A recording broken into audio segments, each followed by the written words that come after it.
let that dry, then we're gonna glue those pieces together. So you've got to have another sample that has just 2 pieces glued together, 2 pieces glued together.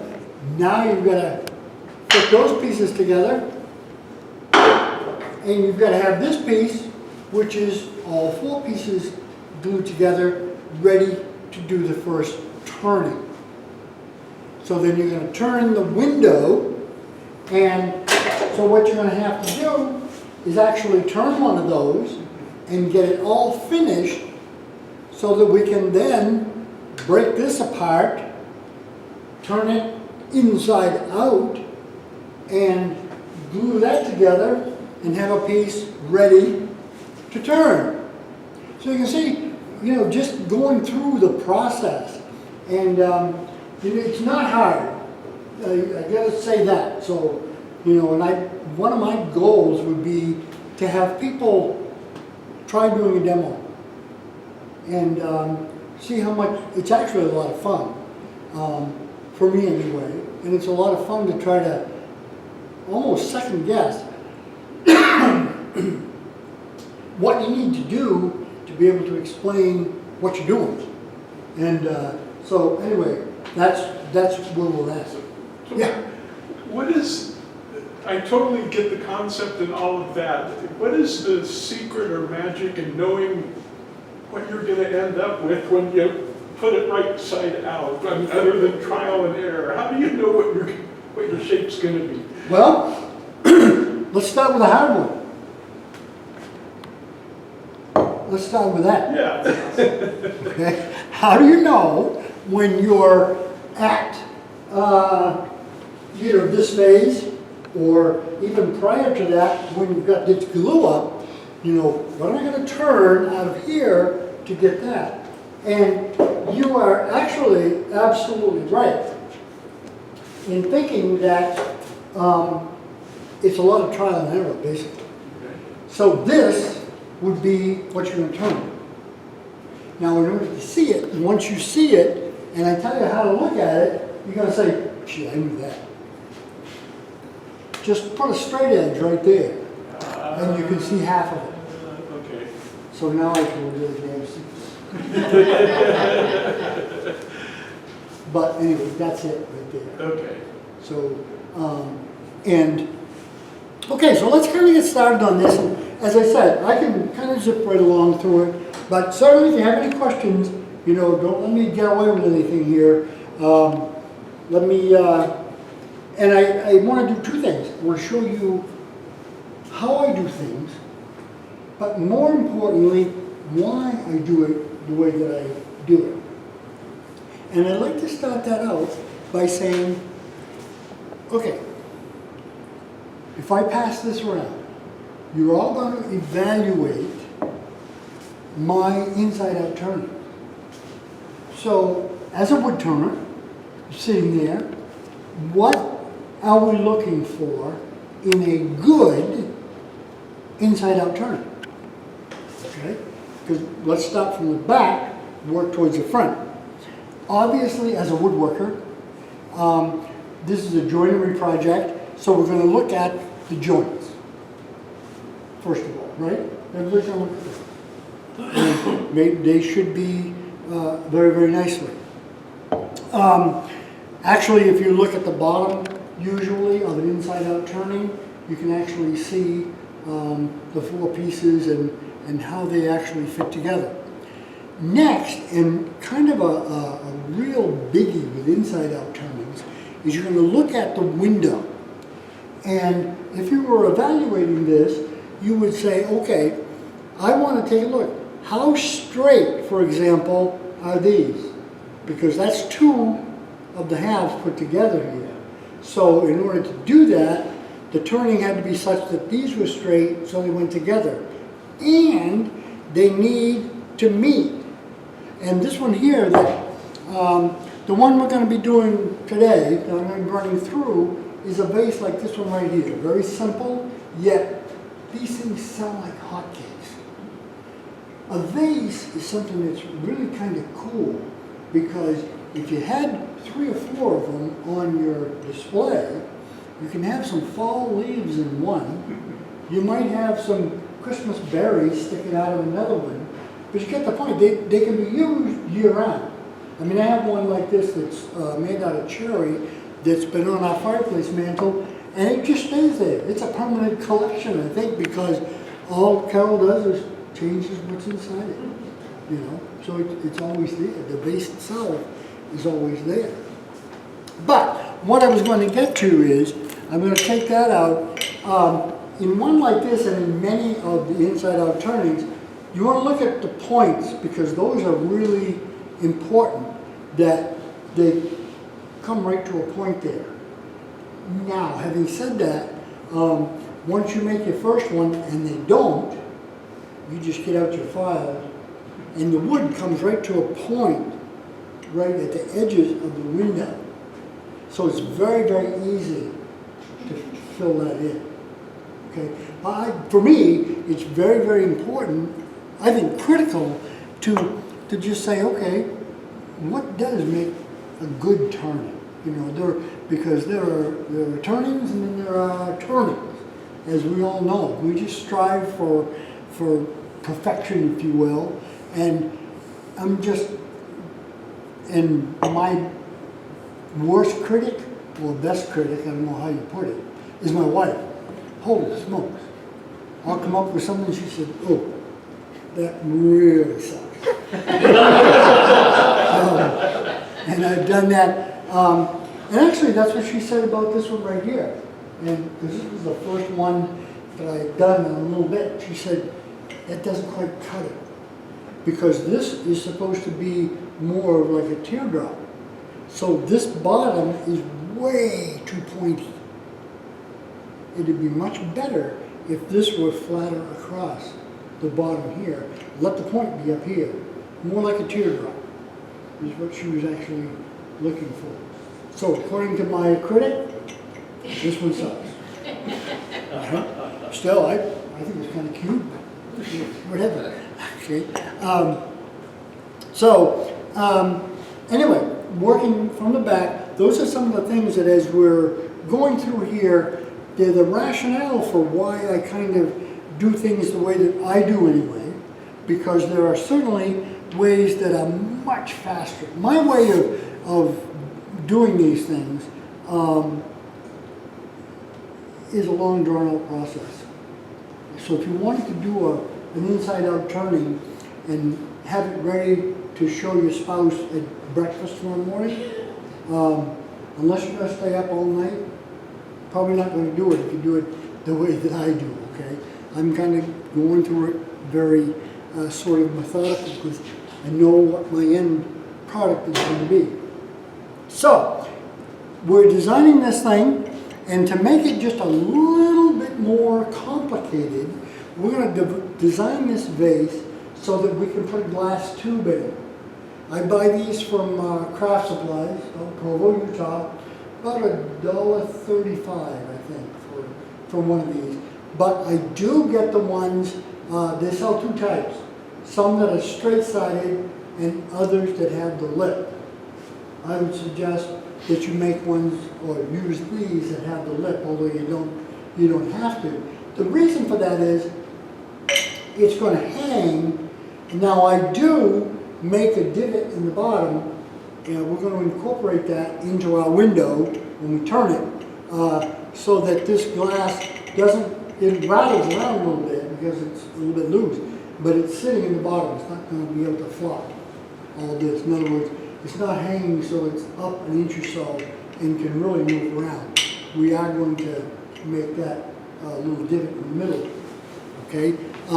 The same type of thing happens if we're making like one of these wine bottles with the wine glass in the middle. This wine glass that's in the middle here has a stem. It's got a tenon on the end. It's about 3/8 of an inch in diameter. It's about 1/2 inch, 3/4 of an inch long. And that's turned into the window so that when I go to put the last two pieces of this bottle together, that's when that glass has to go in there. These are just the coolest thing to turn, because when you get to, well, I guess where is it? Right here. When you get to this point right here, right, it's all glued up.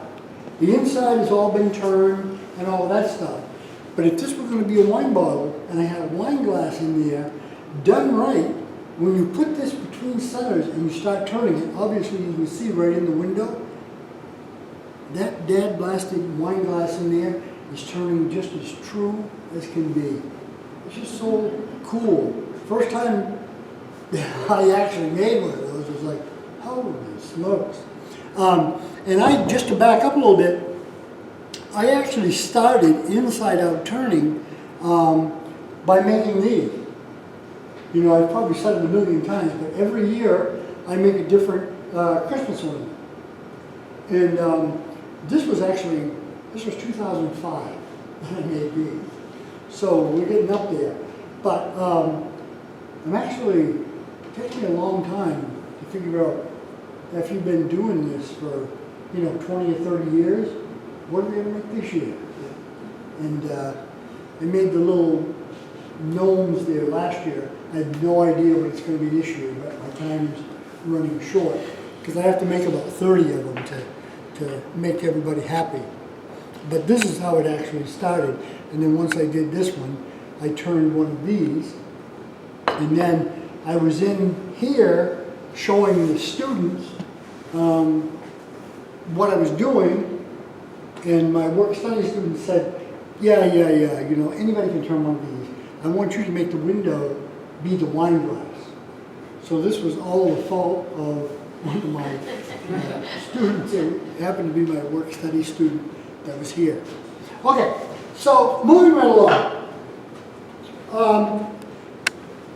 You want to start with what general size do you want this thing to actually be? You determine whether it be one of these vases. The finished size of this vase is about 8 inches high, and it's about 3 3/4 inches in diameter. And I did that just kind of sketching around, and then breaking it down and saying, in order to do that and give myself a little bit of play, I'm going to use some 8/4 2-inch lumber.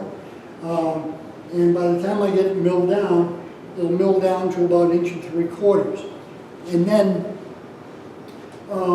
the way that I have this set up, my vase is going to be 8 inches, so my actual blank is going to be about 10 inches. And that leaves me enough to grab this with a tenon at the end.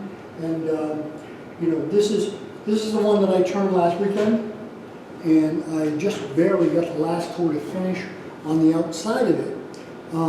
But just like all the turnings that I do, 99.9% of the turnings I do, I don't cut it off the base until this is all waxed, ready for show and tell, right here. So anyway, 1 3/4 by 10 are the blanks. And then it's pretty important, because of the joinery aspect, that you try to get your squares, all the same size. That's really, really important. Okay?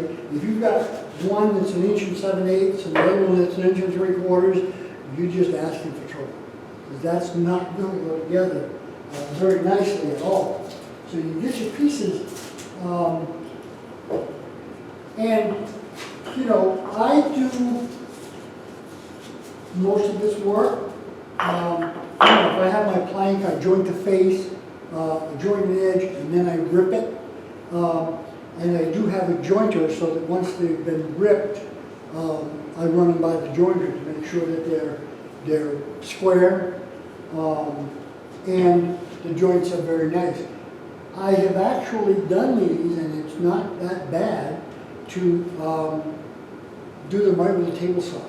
If you've got a good, sharp, planer blade on your table saw, you don't need to joint them up or whatever. That's going to work. Okay? So once we get our 4 pieces cut, so they're going to fit together, The other thing that I do in most of the trays that I do, except, you know, like if it's gonna get painted or something like that, I don't really care. But I try to match up the grain pattern as much as I can. And you find that with most of your flat sawn wood, when you cut it into cubes like this, you do end up with grain that's pretty much diagonal all the time. So what I do is I try to put it so that those diagonal grains all come right together in the middle here. And that becomes my final glue up. Not the first one, that's the final. That's what I want it to look like when I'm done. So that when I get the final piece done, the grain sort of flows all the way around.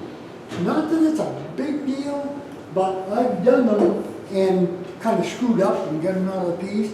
And just the light reflection, whatever you call that, in the wood, really shows up. So I really try to do a good job of trying to get that glued up. And then what I do, once I have established that, it shows good over here, I've got the grain going, it goes this way, and then this way, right around there, pretty much in a circle already. So what I'm going to do is I'm going to establish that that's going to be my pieces, and then I just label them. I can only count, I started out 1, 2, and then I was going to go 4, and then I said, no, I've got to alter that. That's supposed to be a 3, it came out to be a 5. So having a little trouble here tonight with the numbering system, but that's how I want it to look when I'm done, the final glue up. And so now what I need to do is to take all of those and turn them so that that little square is on the outside corner, okay? And we're going to do these up. And as I said, I'll do one glue up explaining how and why I do it, and we'll go from there. Having done quite a few of these, I was set up over there. If I set up over there, nobody can see basically what I'm doing. I made this little glue up gizmo here.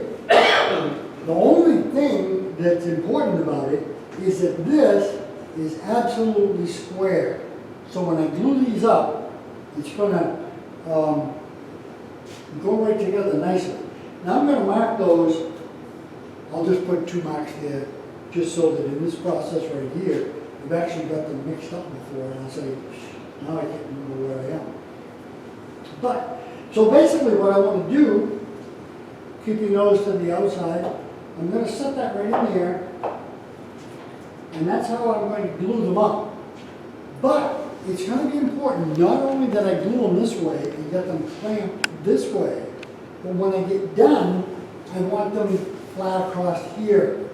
So what I'm going to actually do is I'm going to clamp them this way, and I'll clamp it just kind of tight so that it is, I'm holding them down, but I'm not killing them yet, and then I'll put a larger clamp on this way to clamp the glue joint itself in. And it's probably obvious, and I mentioned, I've got this lined with plastic, and even this, I call it the head joint up here, so that if I get any squeeze out, it's not going to stick itself right to here. I made this thing, I don't even know how many years ago, and I just, every time I turn around to glue something, I use this. So it's something that I made up, and it's worked pretty well. Okay, so this is how I want these pieces. I think I'm going to do it right there. Now, I just use regular Titebond glue.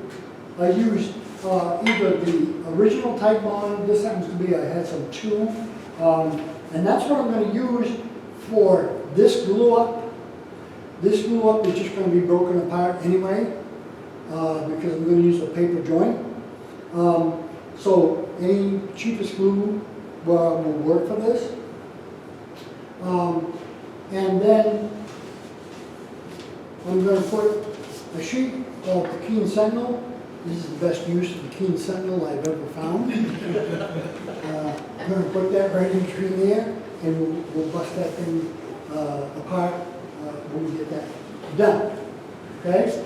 Now, I think it's important, or it is for me, that, and again, it's one of those technique things that I do that I think is critically important. And that is, when I put the glue on here, I want to cover, or I'm going to cover, and this is where, you know, you can agree or disagree or say, I would never do it this way. Like I said, this is one of those areas where I sort of do it my way. But you notice I'm covering the whole surface, whoops, and part of the table, but it's a very thin layer of glue. And that's why I'm doing it this way. I'm not going to take it, pour glue on there, and then smoke it around. I'm going to use this little flux brush, and I am talking plain, that's a flux brush. And I'm going to put my paper on here, and then we'll put those right together. And when I drop that thing on the floor, I turn them in around. But at this point, these are going to go right in here. I'm going to make sure that my ends are pushed right in here, nice and tight. And I don't know what I was using these clamps for, but if you're using hand screws like I am today, and they're my favorite, I don't like to use them in the parallel mode like you might. I like to use them with, I call it the toe, kind of in. And that's where all my pressure points are, out here on the front here. Now, I don't need to kill this. I need to just bring those together because I still want it to be able to move in the other direction. Now, this is the one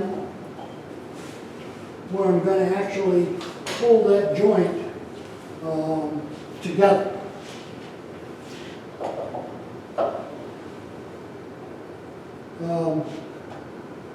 And now that I've got that glued together, this is the first gluing, and as you know, this is actually going to get busted apart. I only need this as a fixture so that I can turn that window portion. So, there are literally dozens of ways that you can do this process right here. You know, some people, I've seen people just use packing tape. Take the 4 pieces, put them together, and just use packing tape on the ends to hold them together. Other people, a lot of people use double stick tape. Put that together. Some of those methodologies, you know, they're fine. They work. Great. It's just that for me, I had some issues with tear out when I was actually turning them, because whatever you use in here, in this joint, leaves a little bit of space. In the turning process, it leaves little chips. Can't see them too bad, but they're in there. So this way, I just don't get any chips. And what I do is I glue this up. I let this set for about 15 or 20 minutes, take it out of the clamps, and glue it up again. Okay?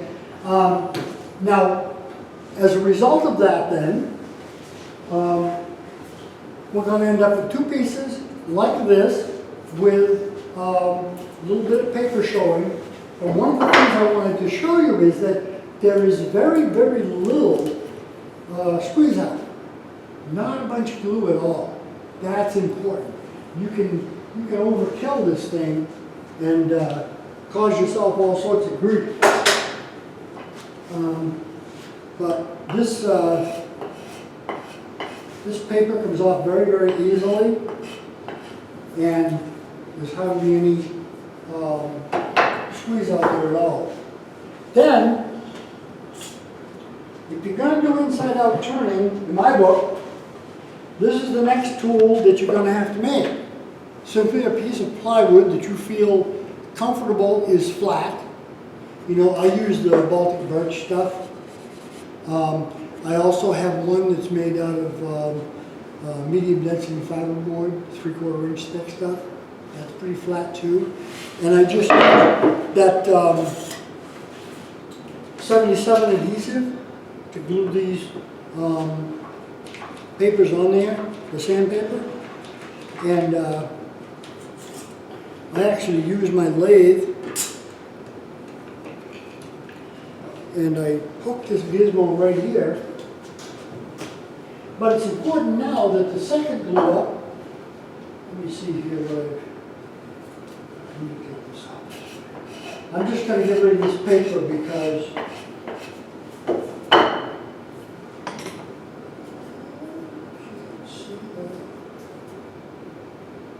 that's my square, that's what's out. I need this.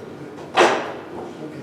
So I'm going to glue these two pieces together, and they're pretty fair. You know, if I were grading them, I'd give it a C+. You know, if I were to put some glue on there and glue that together, it's not too bad.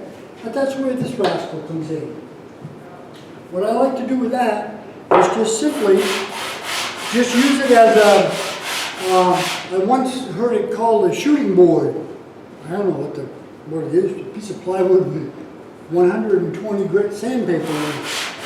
But I actually sand these right down until that's nice and flat. And that's why I want those first pieces to be absolutely as accurate as I can in terms of being nice and flat.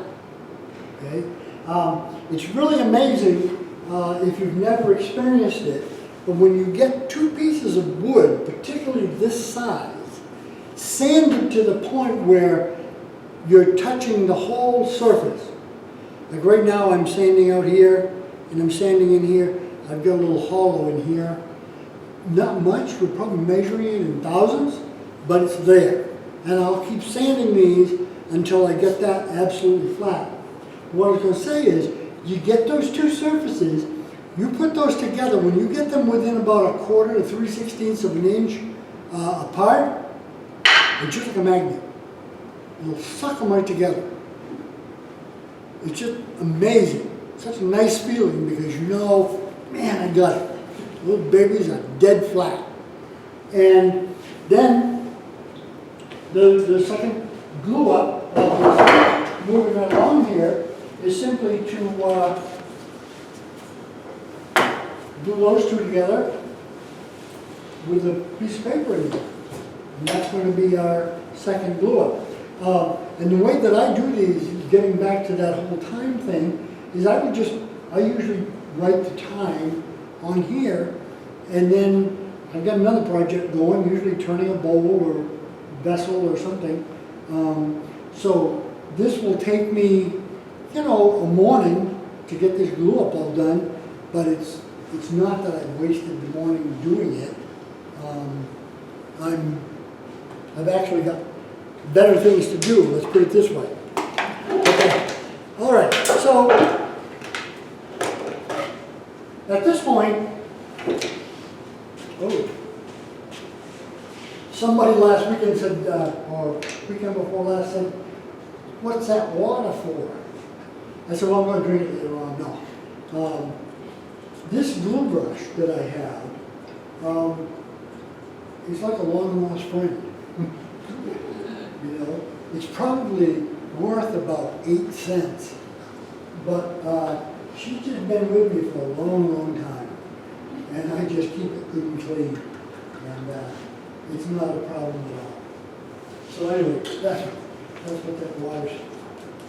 I knew what I was going to say. When you're doing this sanding process, obviously you get all sorts of nice fine dust. Well, don't on the floor Keep it. Maple, black walnut. When you're filling those holes with super glue or whatever, this is super, super fine stuff. It's like flour. It does excellent for filling holes. Using a little couple drops of, put some of this in a crevice or something, a few drops of super glue, you got it. It'll be really nice and tight. And I've got these, I guess I've got ebony, black walnut, maple, cherry. I have all sorts of these things around. I just label them. So that's not waste there, we're typical Yankee. We're not going to throw that away. We get a use for it.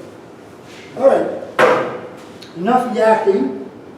So at this point here, after we get the two halves glued together, this is our actual turning for the first time, to turn the window out of.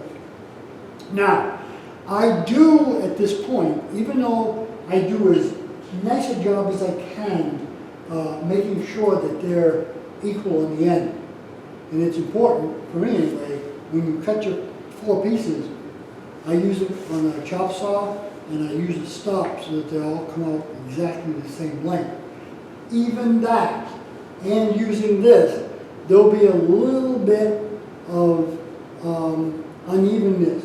So I always take them on the chop saw and just clean the end.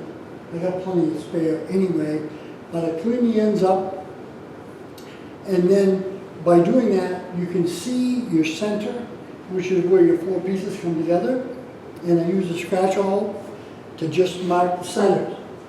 Okay? To turn these, I'm going to use a step center, or you had a different name for it. Oh, just a safety? Is that what you call a safety center? Yeah, that's what I see Okay. on the drive end. No, Sorby, the Sorby Corporation came out with these first, I think, and they for some reason call them a STEB, S-T-E-B, a STEB center. And other companies are now calling them a safety center and all of that. And they are much safer than a 4-prong drive center, because if you're using one of these and you get a catch, it just spins it out. But the centers are spring-loaded in these two. And I went and bought, this is a Sorby STEB tail center. And it spins, but the worst one for a tail center to use would be the cone. Right? You don't want to go sticking the cone, particularly in this paper joint right here, because as you tighten that up, you have to blow that thing apart. So at least use a cup center. Okay. Now I'm kind of hoping.